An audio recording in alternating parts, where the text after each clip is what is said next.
Hello, everybody. I'm Brighton Tietz. And I'm Lucas. I did the cinematography on this film. And I directed and played the main character of Sully Crawwill. Which you don't really hear his name in the movie. Yeah, it's only in the credits. But this is the director's commentary of Velociraptors from Outer Space, the first ever official short film from Moss Piglet Pictures. Yeah, so it was real interesting working on this film. It was definitely a last-minute thing, but it was really fun. This whole intro sequence here is complete green screen. Every shot you see is either a green screen or just a background. Nothing is connected to each other. It's just layer upon layer upon layer. Very fun editing. Yeah. And it was very, very funny coming up with the idea for this movie because we just shot like a fake trailer and then everybody was just so hyped for it. So at that point, we just had to make it. It had to become a thing, and I'm glad we made it a thing. Oh yeah. All right, so of course that's my terrible car. Hey, it worked for the movie. I didn't want to use my car because my car's got stickers all over it. So. Oh well, mine has stickers too, but yours has stickers, but it's not like you have stickers all over the side. Yours is mainly on the back.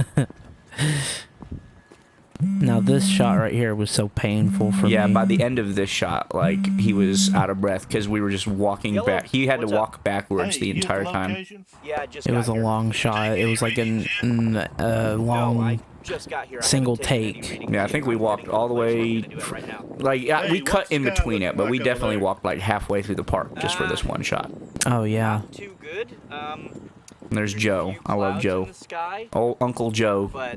He did good in this. I was telling everybody every time we filmed something, I was telling them, no acting in this movie is Oscar worthy. So do not worry. Just do your best, and it'll fit the movie. And it really does. His acting fits the movie. My acting fits the movie. Even Ernest's acting fits the movie. It's all good.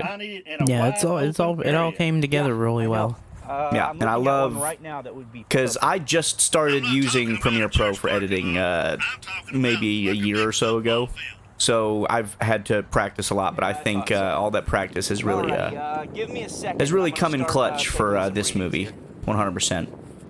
Oh, yeah. Yeah, no, it turned out really great, like, I just can't wait to see what we do in the future with all the other movies when we get, like, a bigger budget. Yeah, next movie I definitely want to have a bigger budget. Yeah, that thing I dropped was literally just a metal detector wrapped in electric tape. No, we don't condone smoking. No, we don't condone smoking, but he was smoking right when we were about to film, so I just told him, I was like, forget it. I was like, just smoke in the film, and he's like, okay. So we did it. What's going on out there? What's happening? I thought you said you fixed this thing. I really do love these following shots. Yeah, Lucas did an amazing job with all of like the handheld shots that he had to do. Yeah, they look really good. It's also a lot of props to your camera. It's a very good camera. Yeah, I love it. It actually does like stabilize a lot of stuff. It's the EOS M50 camera, if anyone. The Canon EOS M50. I didn't have the mic on it for this film. We just used the in-camera mic. Next film we do, we're definitely going to use the Rode Video Pro Plus mic because that really clears out the audio, and I think it helps keep the wind out of it. If you can tell in this, there is definitely scenes where you can hear the wind like a lot. Yeah, if you go back and just watch the movie itself. And this right here is on a totally separate day than that first part. Because you can see it just got really sunny. Really bright and sunny. It definitely messes with a little bit, but it's not like too bad. Just the shadows get really dark in this scene. The lighting gets a little bit off, but it's a cheap movie either way, so I'm really not too bothered by that. Yeah, every time I watch this, it reminds me of one of those like dollar store like movie bins you'd find. Yeah, and I mean that's basically what we're going for. I knew this was going to be cheesy. The effects were going to be cheesy because what I did was we took a movie that needs a high budget to be good. It needs a high budget, but we did it with practically no budget. Oh yeah. Like with a movie like this, you need to have special effects because Velociraptors, you need to have all this stuff. But it's whatever. My dad don't trust you He just gets so mad there out of the blue. Yeah. I mean, it works though, because it's just his character. This entire scene, what he's trying to do is he's basically trying to butter me up, making me think that my job is more important than what it is. And then he kind of is tricking me to give him money, which it ends up working in the end because he annoys me to the point where I decide, you know what, take the money, and then he goes off with it. Goodness. And I love this right here, this cut that's coming up here. Oh, yeah. Lucas made sure we did this because I was not in the background. Right there where I'm in the background, Lucas made sure that we did that. It keeps continuity nice and clean. Yeah, it looked real nice. And then there are the Newman kids, the Newman boys. Bunch of really good kids. A special thanks to Jasmine and Cody Newman. That's Cody right there spinning them. He's actually the dad that grabs the kid and runs. They agreed to allow us to film their kids for this and have them in there. It just adds a little bit more, I guess, texture to this world. Yeah, and realism. And then I asked Cody if he wanted to have a close-up, and he was a little bit nervous, but I think he did really good for this scene. Yeah, it turned out really well.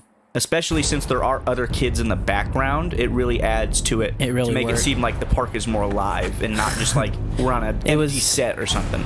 It was very funny about that day. We just spent most of the day just chilling in the playground. Yeah, most of the time we were just on the teeter-totter, just hanging around.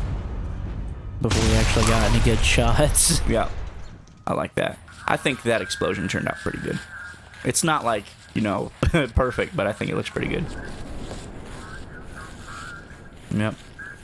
And then you're like, what in the heck? Yep.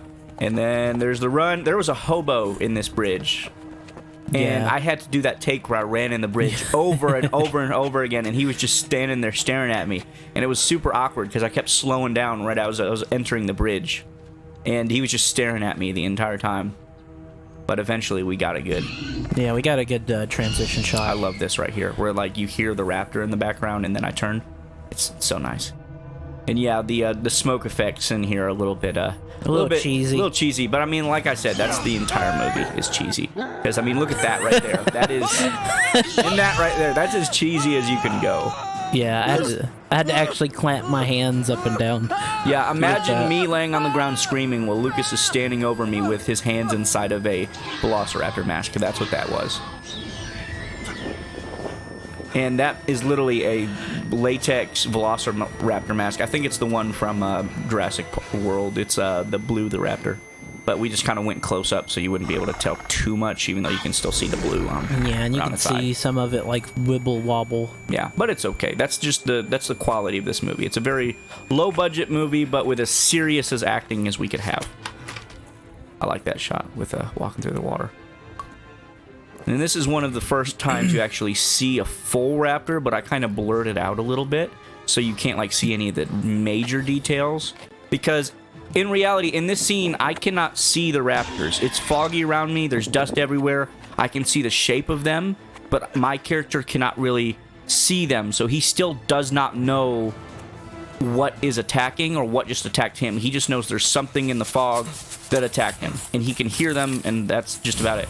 Ernest standing in the background. Yeah, funny thing, Ernest got asked if he had meth on him. Yeah, a lady, when we were filming this scene right here, a lady approached, and she's like, "Can I talk to him in private?" And she pulled Ernest to the side, and she asked him if he sold crystal meth, and he had to tell her no, and it was just crazy that day. And it was awkward. We didn't know what was going on. But it's pretty funny.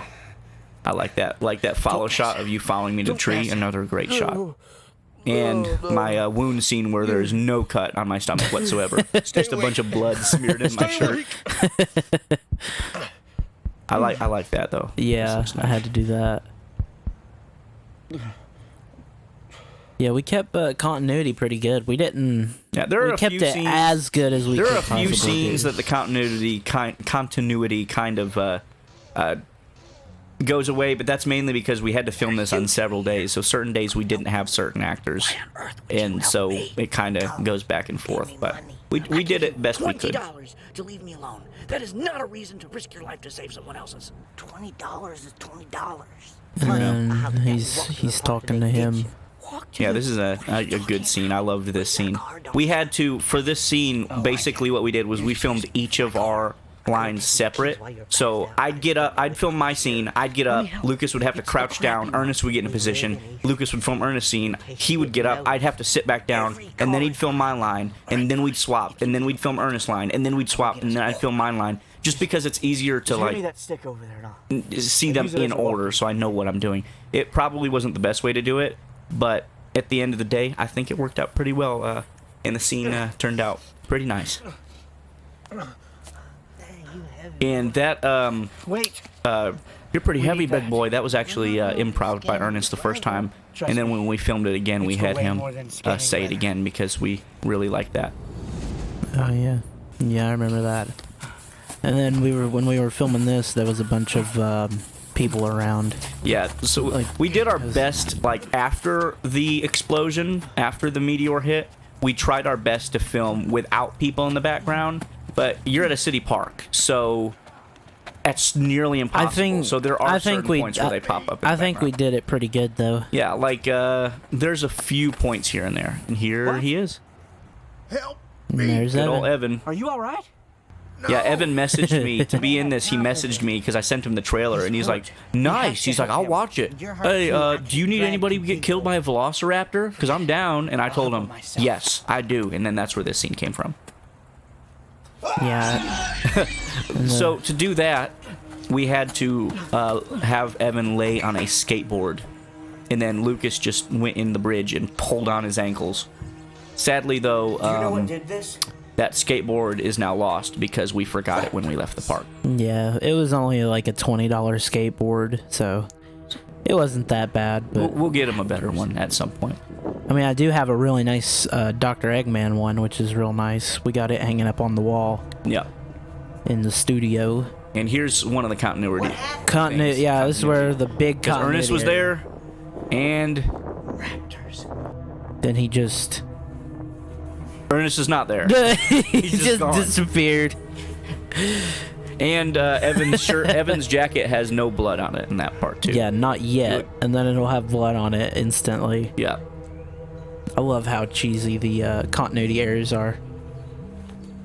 And then here's Joe again. Yep, Joe called me back because once the asteroid struck, whatever was on his radar isn't there anymore because it's not in the air. It's on Earth now. No, you're. And he's trying to tell me, "Oh, I owe you an apology." But nope. What are you talking about? This scene was fun. For these phone call scenes, basically what we did was we did these my part in one take, and I would just kind of think of what Joe might be saying, and then I would just reply to it, and then I'd pause, and then I'd think of what he might say, and then I'd reply to it, and I'd do that all in one take. And then based on that, I wrote down all the lines I wanted Uncle Joe to say, and then I filmed all of his lines, and then we just kind of mashed them together, and I think that turned out pretty good. Yeah, no, it turned out pretty good. Yeah. Especially when you put some of them with a high-pass filter and make it sound like it's coming through the phone, and just kind of do some overlay stuff. It really, really looks good. Somebody, the National Guard, the Marines, I don't care. Just somebody with guns. Tried so hard not to touch your face there. Yeah, I have a thing where whenever I'm acting serious in a film or a skit or whatever, I always want to touch my face, like cover my mouth or something. So for this movie, my one rule was to not touch my face whatsoever. And there was a few times filming where I started and then I had to remind myself, "No, don't touch my face." And then that's Brighton right there. Yeah, and the that is jacket. me. That is not Evan. I had to. We didn't have Evan that day, and I knew we needed a body. Yeah, like so. in these shots, Evan is like gone. He's not even here. Yeah, this was not the day we filmed all Evan's stuff, so I had to play a stunt double for Evan.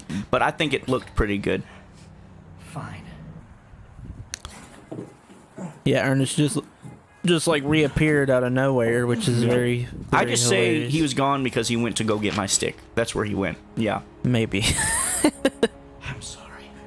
That "I'm sorry" is one of the cheesiest parts of this movie. Like I laugh at that every time where I'm like, "I'm sorry," and especially with the music starting to swell. Yeah. Here's another one of my highlights of it. I love this. I love the way this is edited and the way this looks, especially with the music in the background. Yeah, the super serious music. Yeah, super serious And you're just music. like, No cut on my stomach. It's just so cheesy, man. Well, that was like sort of a vibe you were trying to get anyways. You were like, Yeah. it's gonna be super serious, but it's not gonna be like high budget. That's like, okay. Well, I've got a feeling that if this we do did that? have a high budget and we had like the makeup and we had good props and everything, this would be a genuinely like Good good movie. movie. But since Alright, we let's took it go. as serious as we did and it has a low budget, it's still good, but it's cheesy good.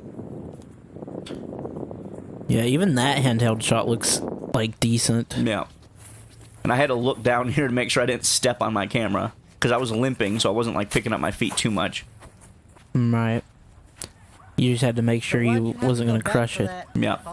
And then I do like this shot of him backing. Yeah, up it, and like going back and forth. it continues. It's like there's two different shots. Yeah, it looks Yeah, nice. and it continues. It feels like we have two cameras for a lot of this, which was what we were going for, and I really like how it turned out. Yeah, this is all just like one camera. And then a little foreshadowing of Ernest truly being a villain. Yeah, and then Ernest kept walking too fast. I was trying to get him, but as you see, I just like moved. I was like, okay, time to get Brighton. There's a few parts in this movie where it kind of foreshadows Ernest kind of being a bad guy. He's just very manipulative in this movie. And that's the way he is in Like real he life. manipulate no. He manipulated me to give him money, he manipulated me to use my car, and now he just is about to steal my car or attempt to. I love. Did you fix that? Oh no, you didn't. I love that jump cut. Yeah. Yeah. You're like, "Ah!" I didn't You just really fall have it, over. I didn't really have it in between, so I just kind of had to go with what we had. Yeah, and all of this was shot in a separate day. Yeah, because we had to. We took I think one day this. to I think all this was stuff. shot the second day I think so. Yeah, of filming. that's one of the better CGI scenes in this movie. I got that off of YouTube. That's one of. And that's not, but it still looks decent. Oh yeah, And it I looked love the nice. cheesy practical. Practical effects are king. If I can do a practical effect, I'm going to do a practical effect. Like that right there. That is just one of those small. I think they're the rubber. Yeah, they're like super Velociraptor tiny. I puppets. remember you had to try. You had to Yeah, it took me squeeze. 5 minutes squeeze to get in your my hand, and yeah. tie that puppet. Those were so small. They're I for say kids' even hands. afterwards, your hand went numb. Yeah, my hand was like, yeah, it was terrible. There was one of these days we were This is one filming. of the worst CGI parts. I think it was our first day filming. It was like super freezing. That first day we were filming, my arms started turning red because it was so cold outside.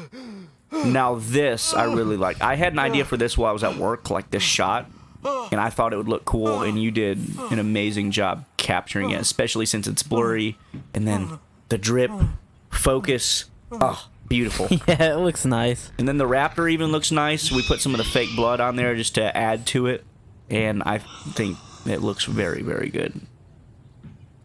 And it just dies. Yeah.